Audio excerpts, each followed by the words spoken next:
변하지 않네. 나는 주를 신뢰해. 오직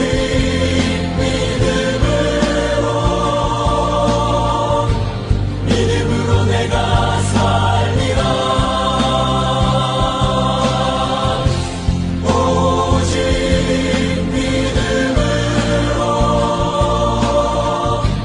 믿음으로 내가 살리라.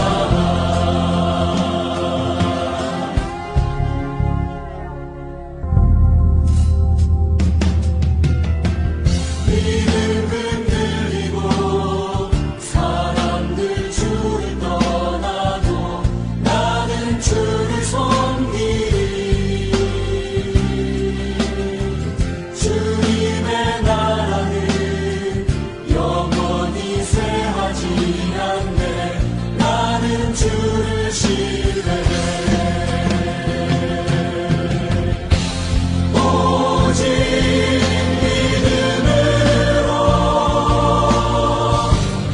믿음으로 내가 살리라. 오직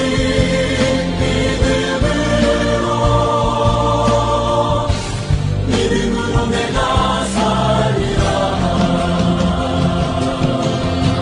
세상은 들리고 사람들은 변하여도 나는 주를 섬기리. 주님의 사랑은 영원히 변하지 않네. 나는 주를 신뢰해. 오직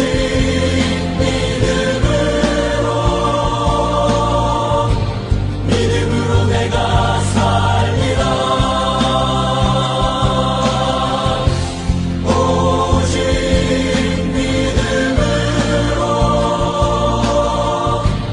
믿음으로 내가 살리라. 오직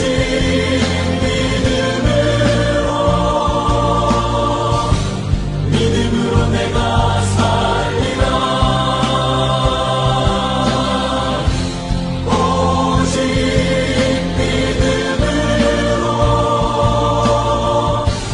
믿음으로 내가 살리라.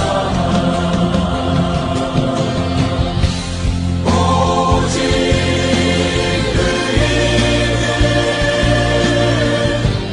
믿음으로 말미암아 살리라. 오직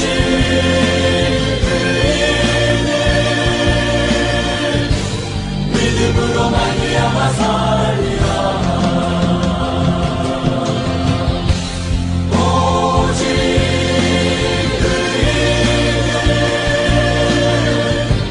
믿음으로 말미암아 살리라. 오직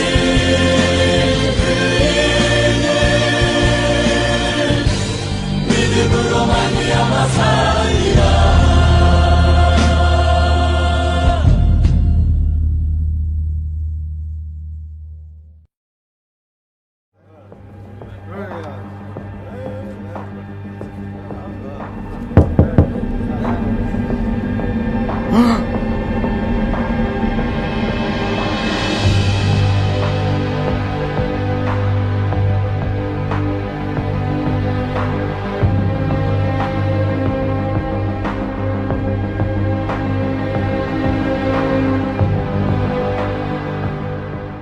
여덟 해를 지나서 제자들이 다시 집 안에 있을 때 도마도 함께 있고 문들이 닫혔는데 예수께서 오사 가운데 서서 이르시되 너희에게 평강이 있을지어다 하시고 도마에게 이르시되 내 손가락을 이리 내밀어 내 손을 보고 내 손을 내밀어 내 옆구리에 넣어보라. 그리하여 믿음 없는 자가 되지 말고 믿는 자가 되라. 오늘 여덟 해가 지났다는 것을 보니까 도마하고 제자들하고 아마 실갱이가 이게 7, 8일간 계속이 된 거예요. 야, 믿어라. 안 돼. 난 못 믿겠어. 난 니네들 말도 못 믿겠어. 이런 어떤 실랑이가 계속되고 있으니까 예수님께서 여드레가 지나서 동일하게 제자들이 지금 문을 잠그고 있는 그 집에 지금 다시 나타난 것이죠. 도마에게 지금 오신 거예요. 그리고는 동일한 상황이 반복됩니다. 그 전에 뭐라고 그러셨죠? 숨을 내쉬면서 가라사대 성령을 받으라, 그렇게 말씀하셨던 주님이 동일하게 샬롬을 말씀하시고 나서 도마한테 특별히 이제 이러십니다. 내 손가락을 이리 내면서 그렇게 내가 보고 손을 집어넣어 봐라. 어쩌면 도마는 가슴이 철렁했을 거예요. 어떤 생각이 들었어야 마땅합니까? 주님께서 내 말을 들으셨구나. 주님이 내 말을 들으시고 찾아오신 거구나. 내가 그렇게 손을 넣어봐야 되겠다고 하지 않았느냐? 손 넣어봐. 저는 주님께서 이걸 나무라는 어조라고 생각하지 않습니다. 의심에 대해서 주님께서 긍휼히 여기시고, 도마야, 내 믿음 없음을 내가 안타깝게 여기노니 네가 한번 직접 확인하고 싶다니까 확인해봐라. 이런 자상한 주님, 정말 배려하는 주님, 제자 한 사람 한 사람의 마음을 살피시는 주님의 마음 아니겠어요? 한 제자의 그런 의심에 대해서 주님께서는 어떻게 응답하시느냐? 그의 진지하고 정직한 의문과 의심과 질문에 대해서 그렇게 친절하게 답변해 주시는 주님, 그 주님이 우리의 주님이라는 게 너무 위로가 되지 않습니까? 그러니 두려워하지 말고 물을 거 있으면 물어야죠. 주님, 이건 무슨 일입니까? 이게 무슨 뜻입니까? 그저 침묵하는 신앙이 아니라 주님께 묻고 주님께 답을 구하는 것. 저는 구하라, 찾으라, 두드리라, 이것도 어떤 신앙에 있어서 우리의 필요한 어떤 요소를 말씀하신다고 생각이 돼요. 내가 그렇게 궁금하면은 구해보라, 찾아보라, 진리를 찾아보라, 진리가 무엇인지 두드려보라, 그러면 응답될 것이다 하는 주님의 말씀과 상통되는 주님의 응답이 아니겠습니까? 도마가 대답하여 이르되 나의 주님이시오 나의 하나님이시니이다. 예수님은 나의 주님이시오. 그 당시에 큐리오스는 카이사에게도 하던 얘기니까 그럴 수 있어요. 그러나 당신은 나의 하나님입니다. 나의 하나님입니다. 이게 고백의 클라이맥스란 말이에요. 그래서 요한복음의 클라이맥스는 바로 이 도마의 고백이다. 의심하는 한 제자가 드디어 예수님께 당신은 나의 주님이시오 나의 하나님이심입니다, 이 고백을 하는 것이야말로 궁극적으로 복음서가 기록된 이유, 요한이 이 복음서를 여기까지 기록한 이유라고 하는 것입니다. 그래서 주의 말씀을 믿게 되는 거란 말이에요. 그런데 예수님께서 이 말을 듣고 나서 뭐라고 다시 한번 가르쳐 주십니까? 29절입니다. 시작. 예수께서 이르시되 너는 나를 본고로 믿느냐? 보지 못하고 믿는 자들은 복되도다 하시니라. 도마야, 너는 지금 나를 보았기 때문에 믿게 되는 것이냐? 믿음이란 보지 않고 믿는 믿음이 믿음의 본질일 뿐 아니라 보지 않고 믿는 것이 바로 복이라는 거예요. 믿음과 복의 관계를 이렇게 말씀해 주신 것이죠. 믿음이란 보지 않고 믿는 것, 믿음은 바라는 것들의 실상이요 보지 못하는 것들의 증거라고 하는 히브리서 기자의 표현처럼 우리는 보지 못하는 것만은 그러나 그걸 믿게 되었다는 거예요. 그게 은혜 아닙니까? 그게 기적 아닙니까? 안 보고 어떻게 믿게 되었습니까? 근데 그게 복되다라고 말씀하고 계십니다. 복되더라고. 그게 예수님의 말씀을 믿는 것이죠. 예수님께서 살아계실 때 그 말씀 해주셨어요. 생전에 마가복음 13장 31절 말씀인데 천지는 없어지겠으나 내 말은 없어지지 아니하리라. 왜 말씀을 믿어야 합니까? 우리의 경험도 사라지고 우리도 존재가 사라지겠지만 주님의 말씀은 영영하고 주님의 말씀은 없어지지 않기 때문에 그래서 그 말씀을 믿는 거란 말이에요. 눈에 보이는 것들은 다 사라졌습니다. 그 많은 믿음의 선배들도 이 자리에 있지 않습니다. 그러나 그분의 말씀은 지금도 우리에게 있지 않습니다. 그 말씀은 영원하지 않습니까? 그분의 말씀은 사라지지 않는 말씀, 없어지지 않는 말씀이라고 하는 것이죠.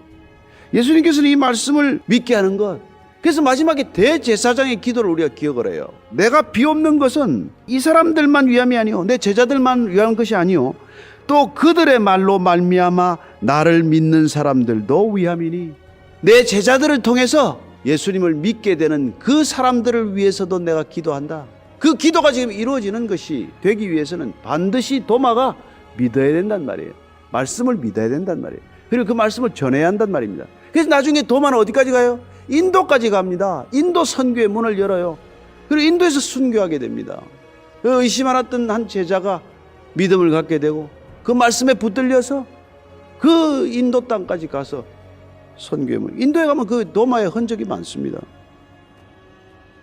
나중에 베드로 후서에 이렇게 쓰고 있습니다. 베드로 후서 1장 19절 또 우리에게는 더 확실한 예언이 있어서 어두운 데를 비추는 등불과 같으니 날이 새어 샛별이 너희 마음에 떠오르기까지 너희가 이것을 주의하는 것이 옳으니라.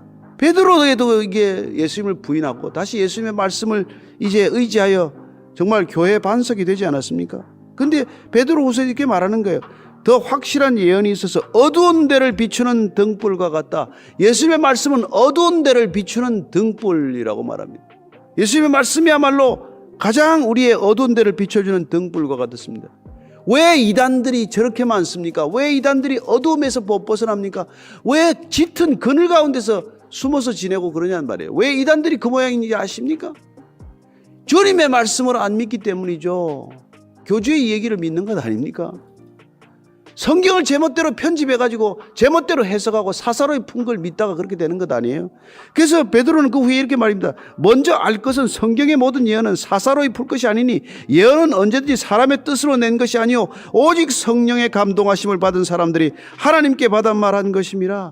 이 성경의 말씀, 하나님의 감동을 받아서 하나님이 친히 기록한 이 성경의 말씀을 의지해야지 사람들이 사사로이 푸는 것, 사람들의 그런 유비적 해석, 이런 해석들을 가지고 그렇게 들었다가는 큰 코 다친단 말이에요. 인생이 오락가락하는 것 아닙니까? 오늘 도마를 통해서 우리에게 뭘 믿어야 할지, 왜 말씀을 믿어야 할지, 왜 말씀을 의지해야 할지에 대해서 굳건하게 말씀해 주고 계십니다.